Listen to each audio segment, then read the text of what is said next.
welcome back, everybody, to another episode of the Junkyard Dawgcast. I'm your host, Jordan Hill. With me this week is Kipp Adams. We are coming to you on Tuesday, just a little afternoon. Kipp, how is this week treating you as we go through another week? And I think we're a little bit less than a month away from the start of spring practice. I'm ready for it, man. It just looks miserable outside. February always reminds us that the winter isn't over yet. It's kind of that middle where just the weather just looks awful every day. I'm ready to get back out. I think this weekend it's supposed to get back into the 70s and ready to see the Under Armour combine. So that's kind of that entry mark into the spring football practice at high schools and then at colleges. So I'm ready to get back into it. We had a couple weeks to gather ourselves, and now it's time to break down what we've seen and look ahead to next year. So I'm pumped. Yeah, for sure. And I will say it felt really nice this morning in Athens. It was like 62, 63 degrees. I was out in shorts getting my walk in. It'll be spring before you know it. But then wouldn't you know it, maybe about an hour later, it started raining. So we're getting our way there. But think winter's around just for a little bit longer.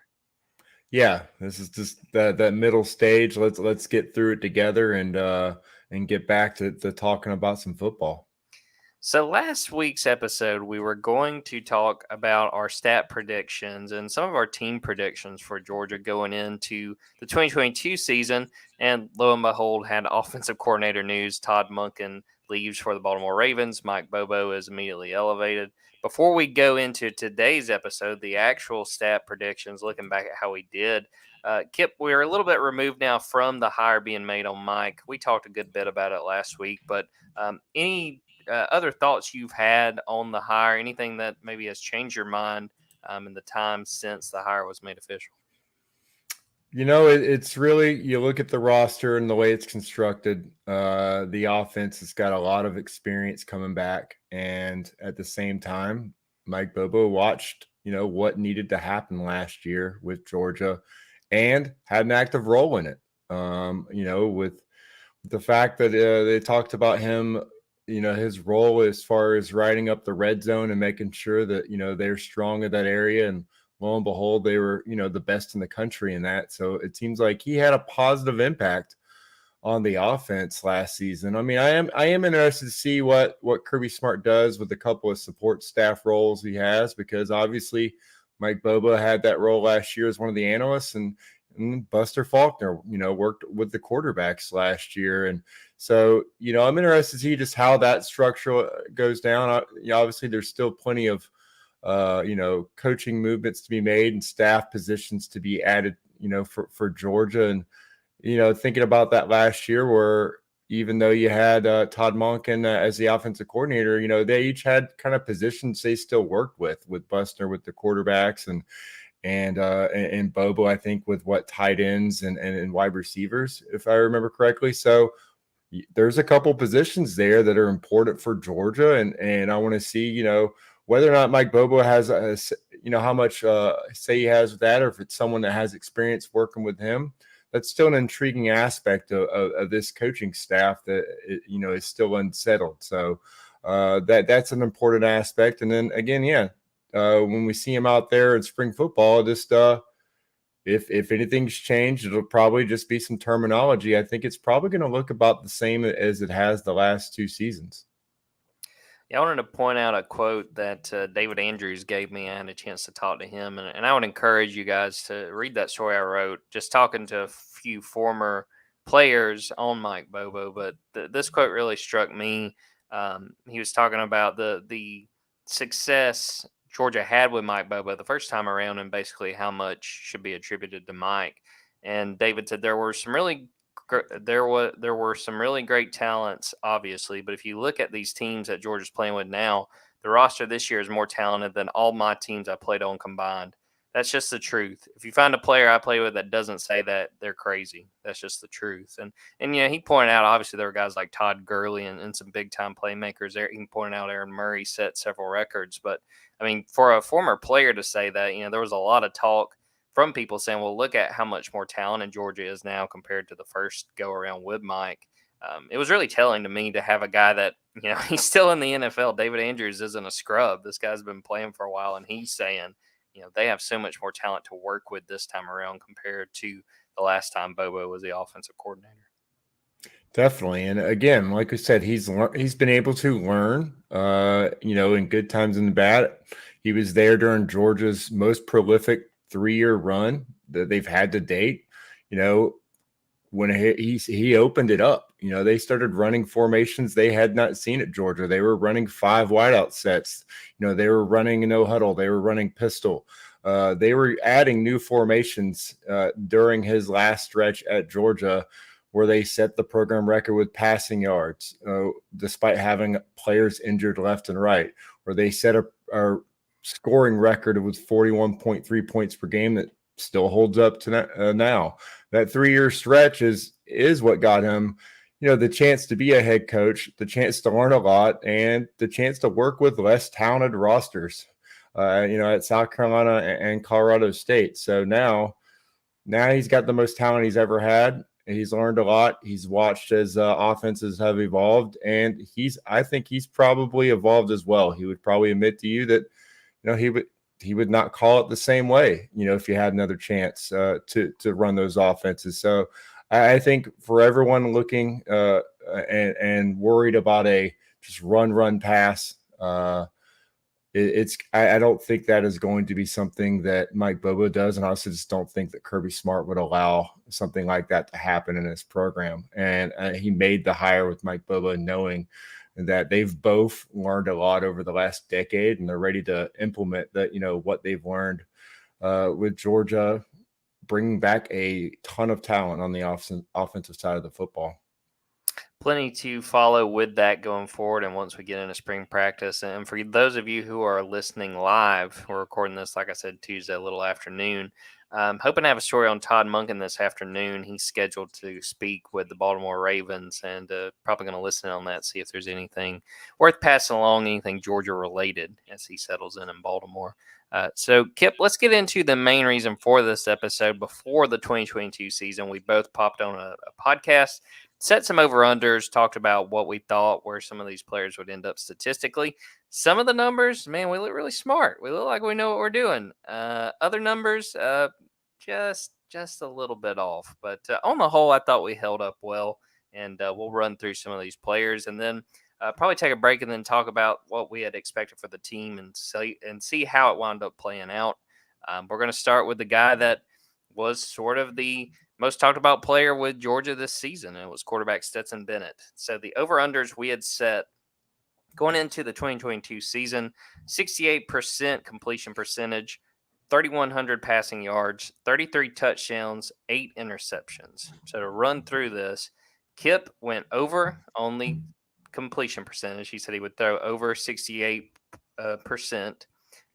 Kipp also said over 3,100 yards. Kipp's prediction was 3,450 yards. You took the next step with a lot of these. You gave me numbers. I think you were going to say which games he threw the most for, when they'd come in the second half. I mean, you went all out.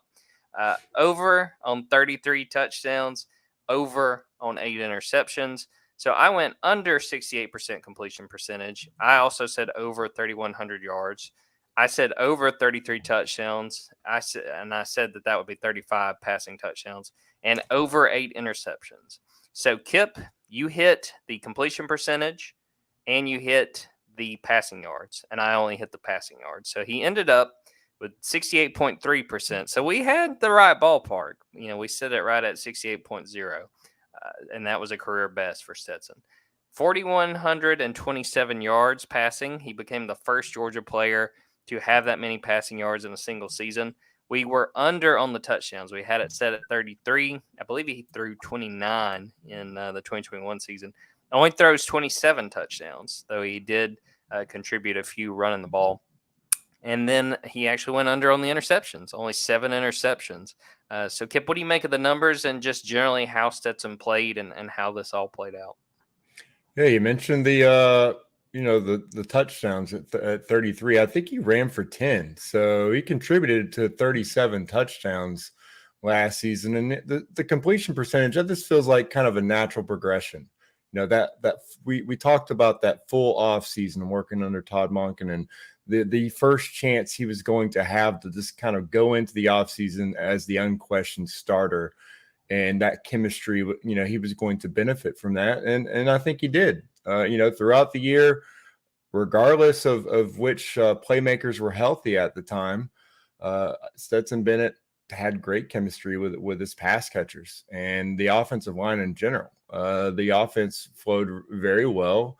And it really never was a time where he got rattled or he didn't seem like he was in full control. So obviously, we all went under on the passing yards because I just don't think we thought Georgia was going to throw the ball a lot. We just did not, we didn't know that he was going to go over 4,000 yards passing. That was kind of you got to play 15 games, and we kind of knew once we got towards the end of the regular season, I started to say, well, in the playoffs, he's going to have to throw it more. And that's when we kind of started thinking, well, he has a chance if he hits this number per game to hit 4,000, and he did. So overall, you got to be pretty happy. I mean, I'm pretty happy with our predictions overall. The over-unders were set pretty well, and Stetson, stepped up and got it done whenever, everyone was kind of counting him out after all the draft picks that Georgia had. Yeah, I think the biggest miss we had was on the touchdowns, and part of that, there was a 3-game stretch where he didn't throw any touchdowns, and he's kind of banged up, he's kind of playing through injury. Maybe that would have been a different story had he been healthy. And I want to give a shout out to you, Kipp. As we got toward the end of that season, we talked about could 4,000 yards be possible once we had seen what he had done. And I said it wasn't going to happen. I still thought they were going to come up short of that number. And you rode with it. I remember you saying that you thought he could hit that number, and he did. And again, a lot of credit due to Stetson and the staff and the players around Stetson. I mean, he played outstanding. He made a lot of good decisions. I think the most surprising number looking at that is that he didn't hit that interception number. I thought, they'll probably throw the ball a little bit more. They trust him a little bit more, but there will be mistakes. And I mean, he made some. He didn't play perfect, but I thought he had an outstanding season and had a great way. It was a great way to end his collegiate career. Yeah, and again, his legacy is the fact that in postseason play, I mean, I honestly don't know if we had a player so far in this still young college football playoff who's thrived in that setting more than Stetson Bennett. Just what he was able to accomplish. I mean, again, obviously being the MVP and every single one of those, but that one SC championship loss last season, just his overall level of play. I mean, he basically threw for over 300 yards in each of the games last season. He had 11 touchdowns, 1 interceptions against LSU, Ohio State, and TCU.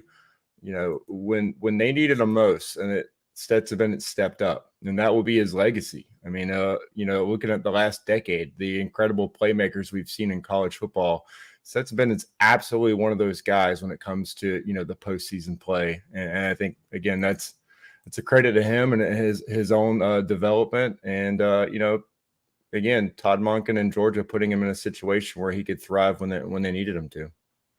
Next up, running back Kenny McIntosh. So the over-unders were set at 900 rushing yards, 10 total touchdowns, passing and receiving touchdowns.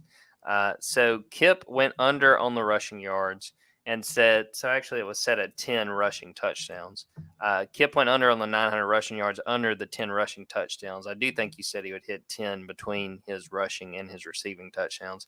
I went over on the 900 rushing yards, and I said over on 10 rushing touchdowns. So Kipp wound up hitting this between the rushing yards. He went under 900 rushing yards. He hit 829, and you got to keep in mind too, he was banged up a little bit. And then again, we set the number right where it needed to be. He had 10 rushing touchdowns, so it was sort of a push when it came to the rushing scores. You talk about the fact he played through injury, but what a weapon that Kenny McIntosh was this past season, and how big he was for the overall success of this Georgia offense. Yeah, and again, you mentioned him being banged up. The production didn't really, falter when he wasn't on the field, and I think that kind of helped them save him a little bit more for later in the season.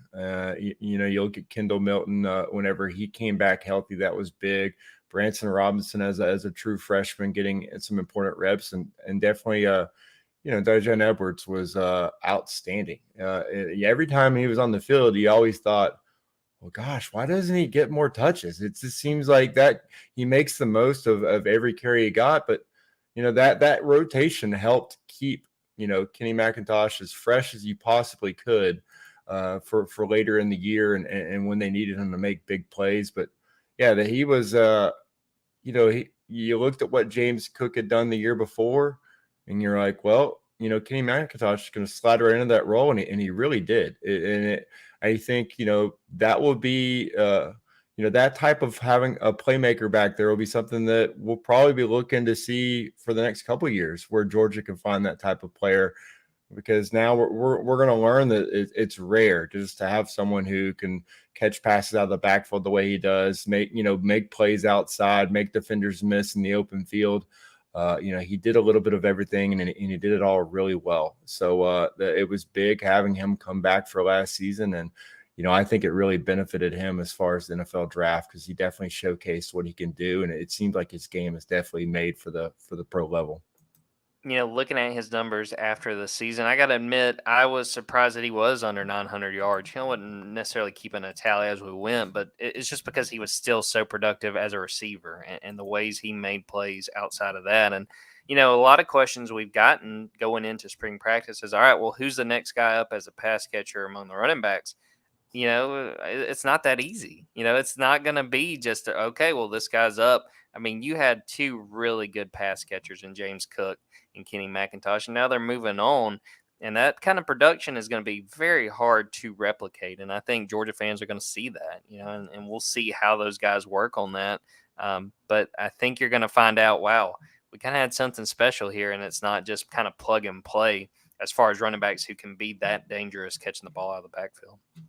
Yep, but at the same time, you might get your wish as far as having that 1,000-yard receiver because of that, because they don't have that target to go to. They might be using their single back sets, using them as pass blockers more than have them running routes, because it's just that's a better use of them on the field. And it's going to be more emphasis on the wide receivers this season, I think. And for better or for worse, this group will probably take a large chunk of those 43 receptions for 500 yards, which is just an insane number of catches for a running back. It is not common. 30 is a lot for a running back. And so I think you'll probably have a couple guys maybe with 20 and 22 catches, and that might be, the leader among running backs next year. Maybe Kendall Milton or Edwards has, they're the two that kind of have those numbers. But he will be missed. He will be tough to replace, and he probably won't be replaced. And so, looking back over this stretch for Georgia, him and James Cook, they'll be remembered fondly for just the fact that they were complete backs, and it's rare to have that kind of skill set in college football. Speaking of potential 1,000-yard receivers, this may have been the one we missed the worst, but again, it was due to injury. It was A.D. Mitchell. The over-under we set was 850 receiving yards, 8 touchdowns. Kipp, you and I both went over on 850 receiving yards, and I will point out, you said he can hit 1,000 if he stays healthy, because I went back and listened. I was like, hey, Kipp was looking into the crystal ball there. Kipp, you did go under 8 touchdowns. I went over and said he would just go over at 9, and obviously it was not the season people anticipated for AD. Only 134 receiving yards, 3 touchdowns. He battled injury. He missed the majority of the regular season. He has since transferred to Texas. Kipp, what do you make of AD's last season as a Bulldog, how it played out, and the fact that now he's going to be a Longhorn next year? Yeah, a little bit of George Pickett's 2.0 there, where once again, Georgia didn't have, I guess, their top returning playmaker at wide receiver. And that's one of the few aspects that, really affected Georgia overall last season. Was, again, not having him out there, a guy that, all offseason, all we talked about was, this guy's immensely talented. We saw it in the national championship game against Alabama. He could be that alpha wide receiver that Georgia's, been looking for a long time. And, lo and behold, he wasn't really able to get out there for Georgia, and Lab McConkey had to kind of take over and be that guy. And he's had some struggles early on moving into that role, but really helped him out toward the end of the season. And I think Georgia's better for it moving forward to next season. And obviously Eddie Mitchell, going back to Texas where he was in high school and have an opportunity to make plays for them, a fresh start for him should be good. But for Georgia, you can't really chalk it up to that big of a loss because it was a guy that had less than 140 yards receiving last year. Dylan Bell, outproduced him as a true freshman and was able to do that because A.D. Mitchell wasn't out there. Marcus Rosemy-Jacksaint was able to help out more and get increased snaps because he wasn't out there. And I think, again, that'll help Georgia. And they obviously brought in their own guys through the transfer portal. And right now they have Ra Thomas on the roster. They have Dominic Lovett on the roster as well. And they brought in some talented freshmen. So I think overall, the impact, I don't think you can't really say it's a big one just because of those injuries, but it definitely affected them last year. The offense, was slightly more predictable. Opposing defenses were able to key in on some guys, and just the fact that Lab was able to put up the numbers he was, and Stetson, the guys we already mentioned, is a credit to them and their preparation because they didn't have the playmakers they needed at the wide receiver position last year, and separation was an issue all year. Talk about one more offensive prediction before we take a break and then come back and talk about the defense. Tight end Brock Bowers. And I feel like this kind of goes hand in hand with talking about AD being out. Set the over-under at 880 receiving yards, 10 receiving touchdowns. Kipp, you went under the 880 receiving yards. You said specifically 730. I appreciated the fact you just threw numbers on there. I also went under the receiving yards. We both went under 10 receiving touchdowns. We were right on that. He only had 7 receiving touchdowns, but he had 942 receiving yards, which I believe once again led Georgia. A huge piece in this offense. We saw the 2 tight end set with Brock Bowers and Darnell Washington so much this past season. Made plays carrying the ball. I was kind of hoping they would let him throw one just to see what he could do with it. How big was Brock in this offense and the role he played, again, specifically knowing A.D. Mitchell, who you anticipated would be your number one receiver, was unavailable for the majority of the year? Not only did he carry the offense, everyone knew. Everyone knew the ball was going to sometimes be forced to him, and he still made plays. He actually had over 1,000 yards from scrimmage. I think he ended up with 1,050, 1,051. He had 10 touchdowns. Incredible performance by him. And I think, first 2 years in college to do what he's done so far, to basically put up 2,000 yards from scrimmage and 24 touchdowns, incredible numbers, already among the all-time leaders at Georgia, definitely the most prolific tight end, and has a chance, this year to end with one of the most prolific tight ends in 3 years in college football.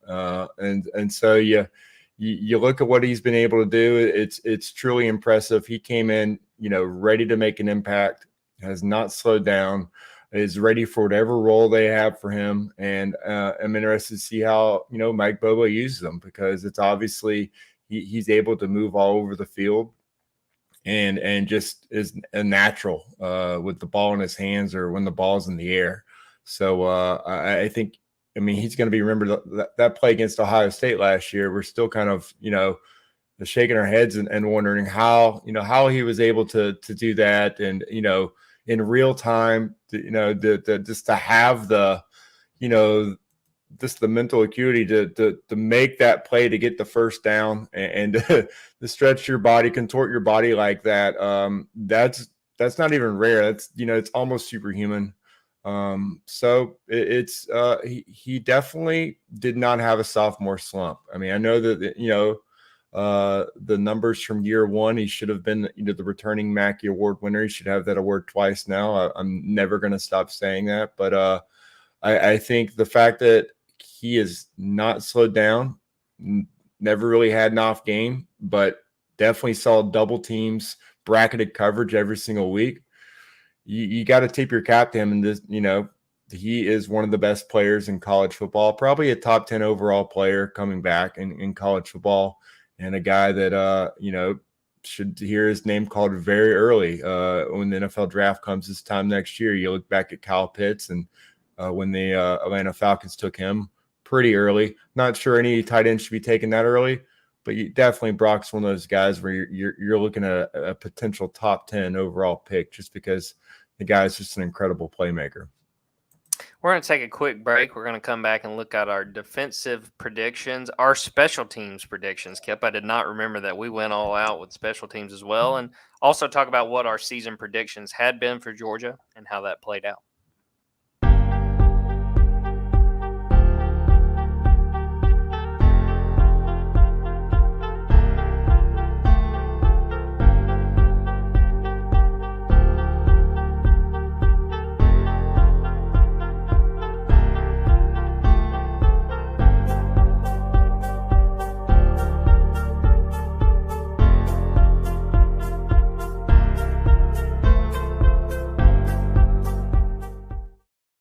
Welcome back, everybody. Well, we'll start on defense, and we'll start with one of the most experienced guys on the Georgia defense, and that's outside linebacker Nolan Smith. We set the over-under at 70 tackles. We both went under. You had 65 as your prediction, and he fell well under that. He only played in 8 games. He got hurt in the first half of that game against Florida. Only had 18 tackles, which honestly, had he stayed healthy, he probably would have still fallen pretty significantly short. Had he played 15 games, probably would have been around 40 tackles, give or take.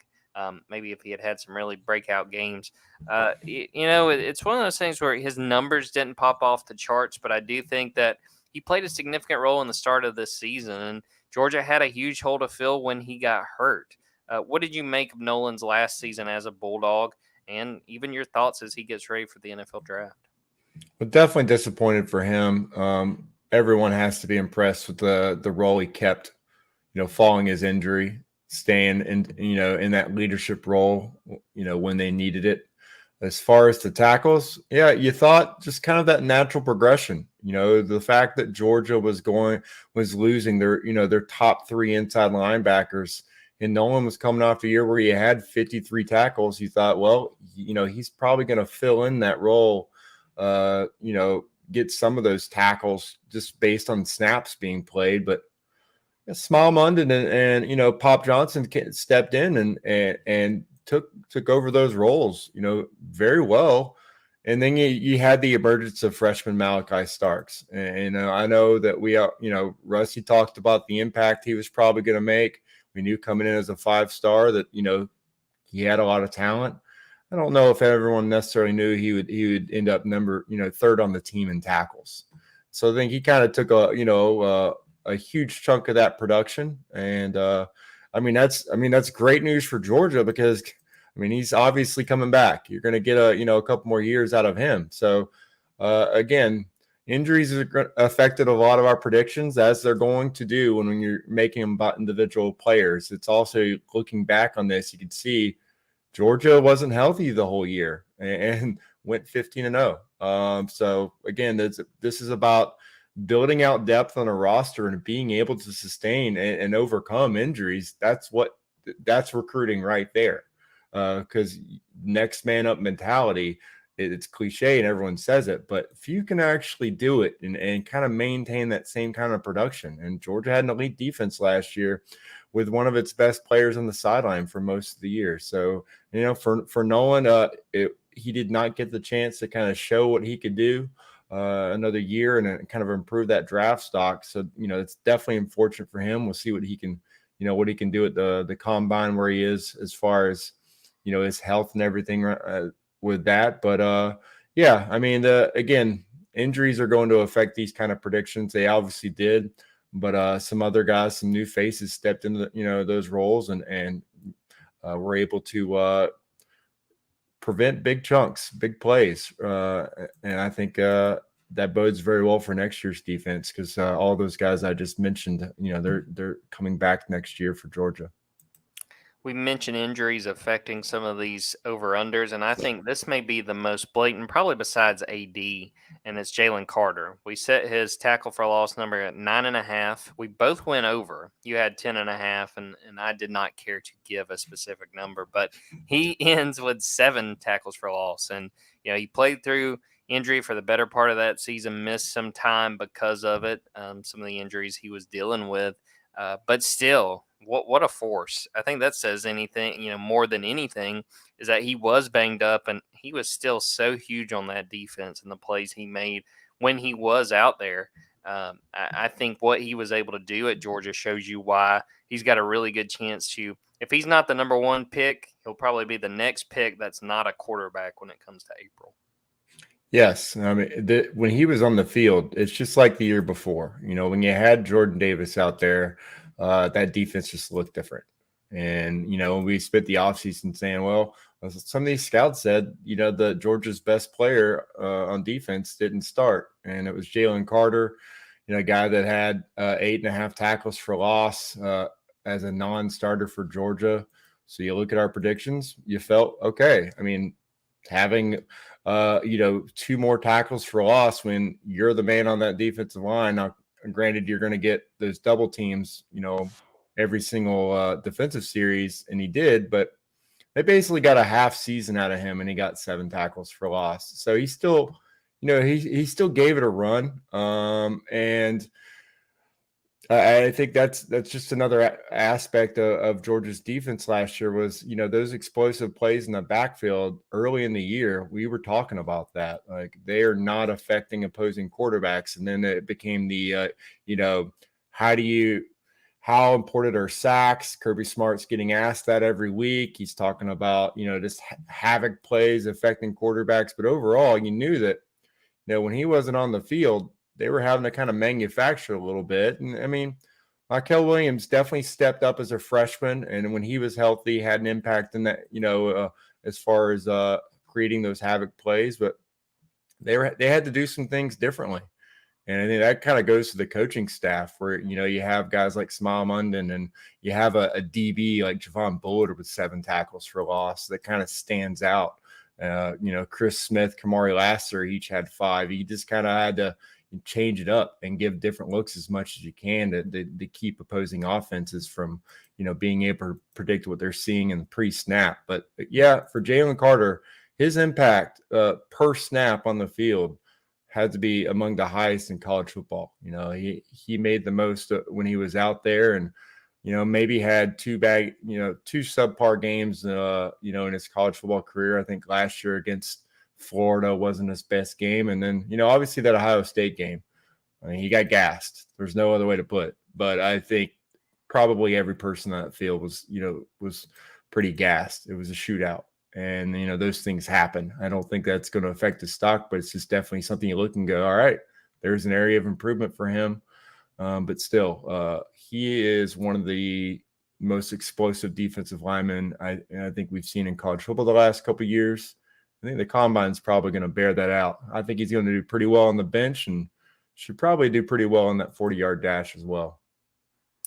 You mentioned Mykel Williams a few minutes ago. We gave our sack leader predictions. I had said that Nolan and Jamon Dumas-Johnson would tie. You said Jamon would have the lead. And it was Mykel Williams, true freshman, has 4.5 sacks. Jamon was second with 4, so you were right there with him.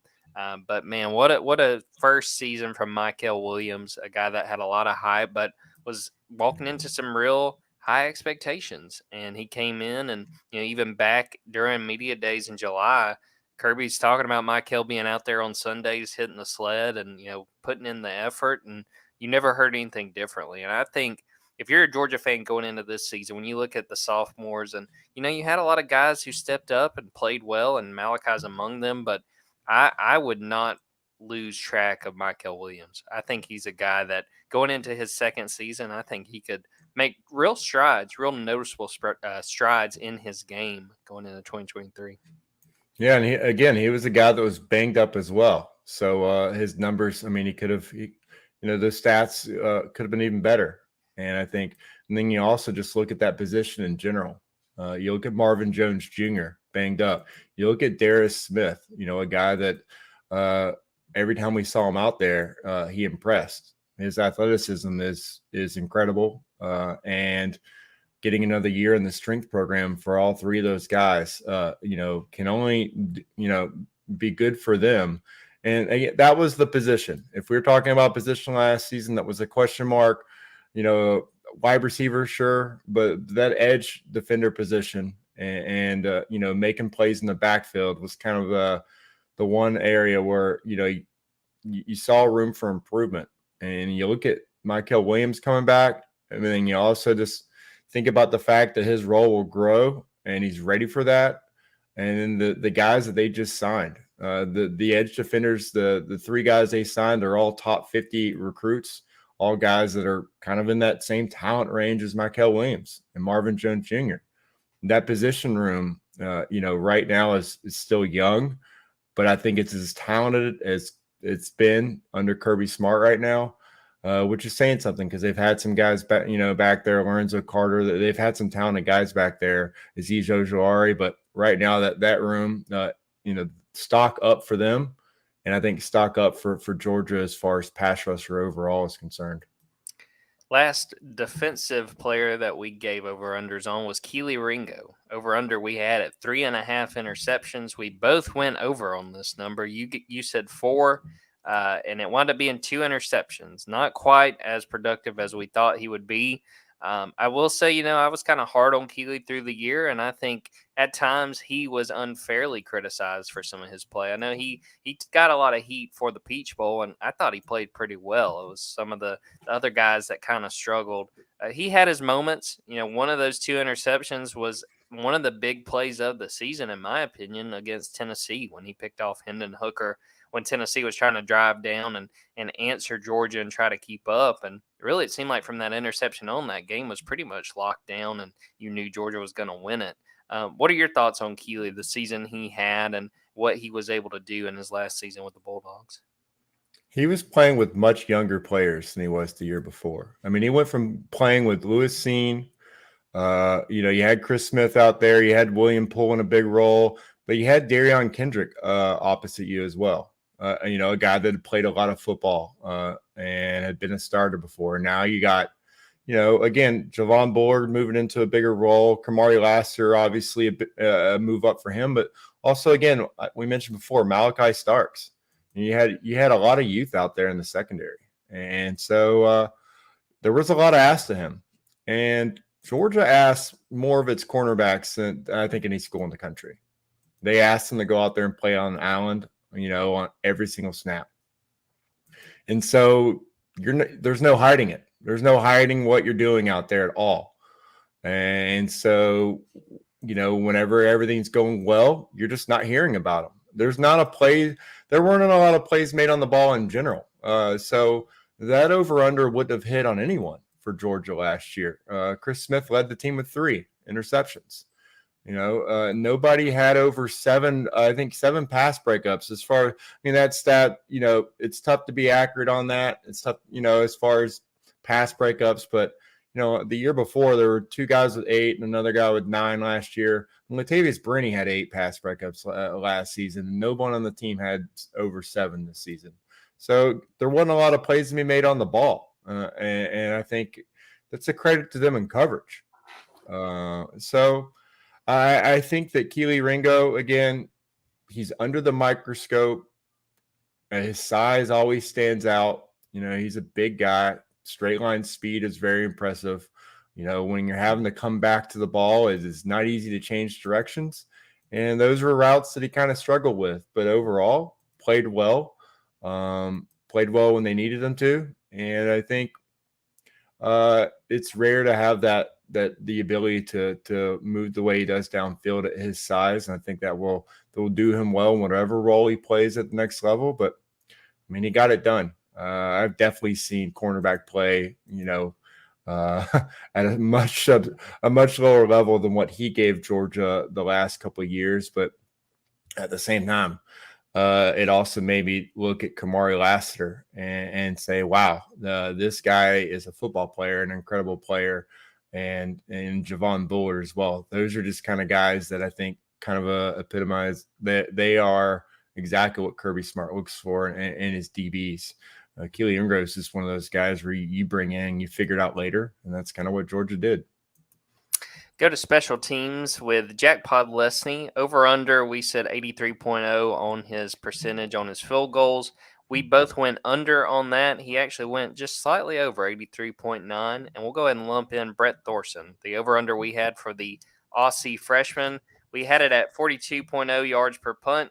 You went under slightly, 41.5. And man, I feel totally vindicated with this whole thing because I said he's going to go over 42.0 yards per punt. And he hit 45, which part of that was he really didn't punt a whole lot. What did you make of the special teams play of both these guys and what they were able to do for Georgia?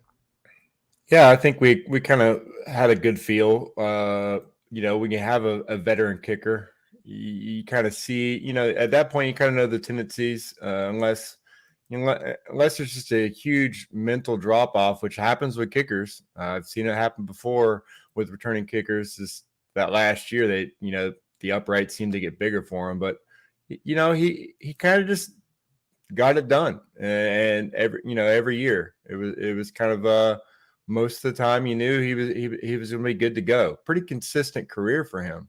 Never too high, never too low. Brett, I don't want to say underestimate him. Maybe when I was looking at the over under, I was thinking net yards per punt. That's what I'm gonna say. Right. When I said 41.5, he ended up with 41.4 net yards per punt. So I'm gonna go with that and still give myself a half win there, where that's right where it was. But nice job on that one, Jordan. I guess you kind of knew you had seen some of the film that no one else in the world had seen of Brett Thorson, that punting film from from Melbourne that only Kirby and you and I guess Scott Cochran were able to get their hands on. Yeah, I made some trips. I didn't tell you guys go watch him before he got to Athens. Now, again, I think a big part of it was he wasn't given a huge workload, but when he came through, when he was asked to make plays, he did. I mean, that punt against Tennessee looked like out of a video game. And, I think if you're a Georgia fan, when it comes to special teams, especially punting, you should feel really good going forward. Looking to the last few parts of our predictions, I was really impressed we both hit on these with our offense and defense points per game. So the offense over under we had set was 40 points per game. We both went over. I'm going to give a shout out to Kipp, who said it's either going to be 41 or 42. 41.1 wound up being the number for Georgia, which, as we mentioned earlier, not quite the school record because that was set in 2014, the last time Mike Bobo was the offensive coordinator. Defense, I was kind of surprised looking back at this that it wound up being as low as it was just because of how much talent Georgia lost. We had the over-under set at 20 points per game. We both went under. You said 16 or 17. I said 17 or 18. 14.3.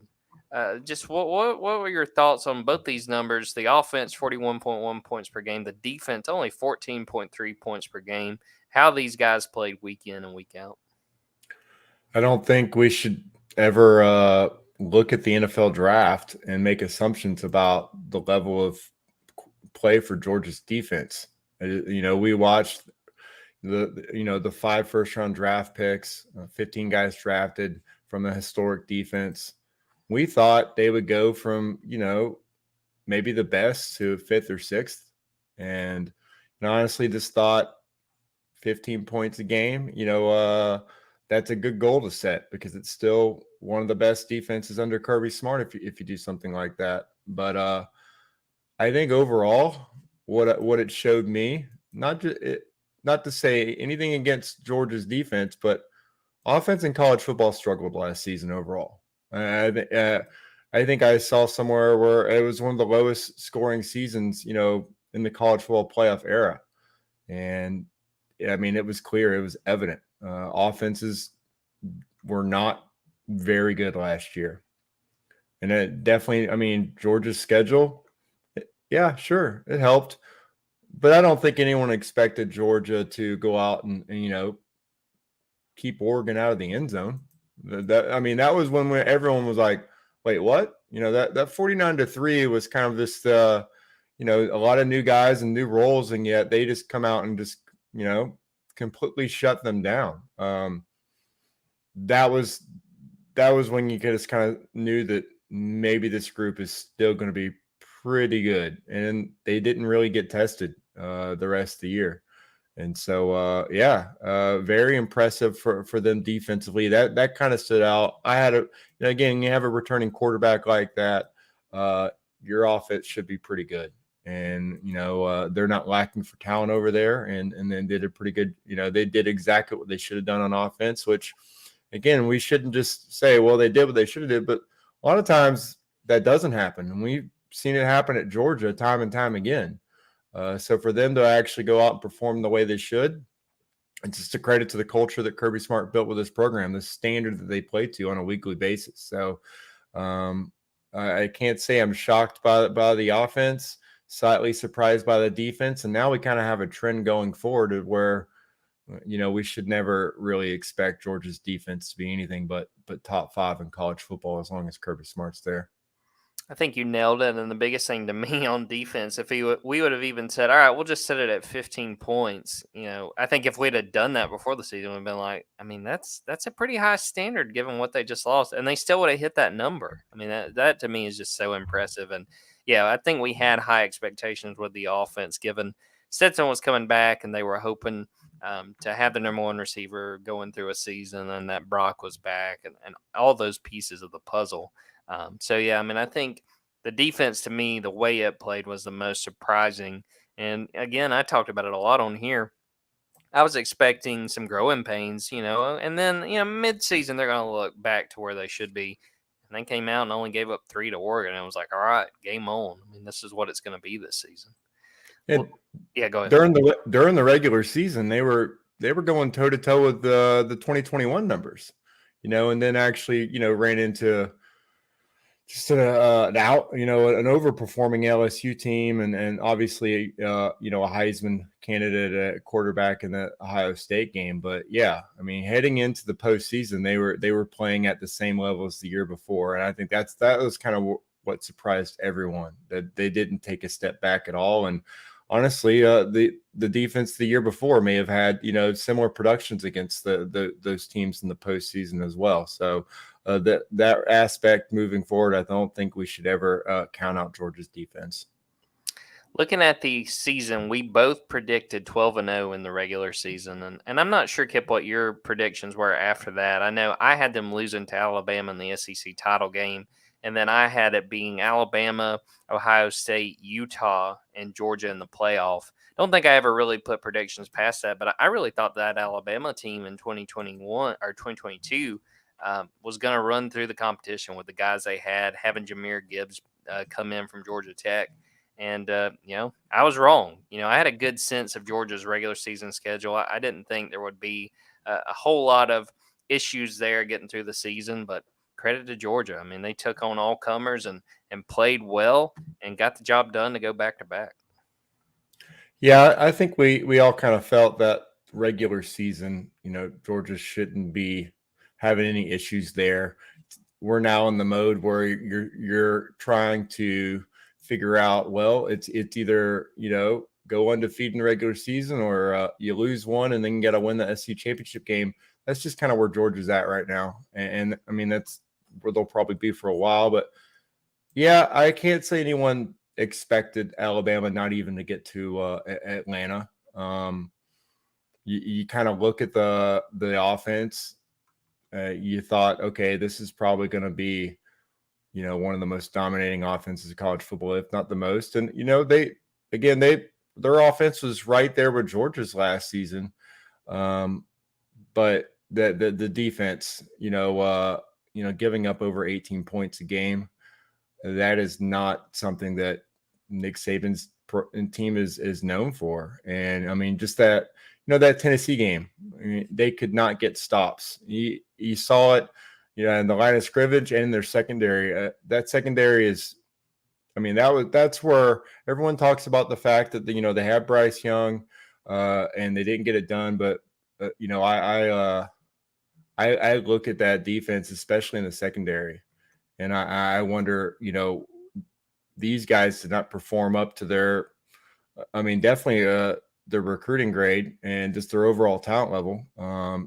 So that's something that really caught me off guard. It's just not something Alabama's known for. They had a lot of issues as far as their discipline overall as well. I think their penalties, they were among the worst in the nation in penalties. The lack of discipline really hurt them. I mean, those are the hidden yards for just like special teams. And, you're giving up 12, 13 penalties a game.